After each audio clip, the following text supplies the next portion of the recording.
Mambo vipi? Karibu kwenye Skankara Podcast, Brighton Davis. Leo ni Jumatatu nyingine tena, nina furaha na kila siku ni siku ya kuanza upya tena. Haijalishi changamoto za jana, haijalishi makosa ya jana, haijalishi nini cha jana.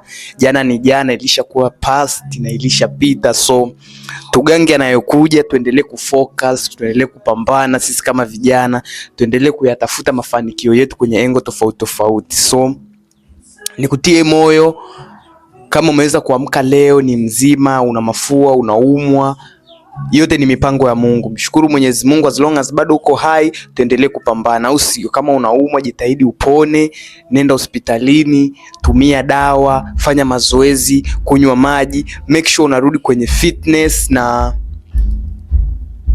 tuendelee kufocus, au sio? Tuendelee kuforce, tuendelee kupambania ndoto zetu. Usiache ndoto yako kwa sababu ya pressure za jamii, usiache ndoto yako kwa sababu ya mambo mengi yanayotokea kwenye maisha yetu kila siku. No, endelea kufocus, endelea kuforce and kichwa chako kiwe juu, muamini Mwenyezi Mungu. Then now I'm saying Jumatatu hii sikupita hivi, Jumanne, Jumatano, the whole week, next week, the coming week. Now I'm saying maisha ndo yanavyoenda, au sio? So tupambane jamani. Shout out kwa Skankara Podcast.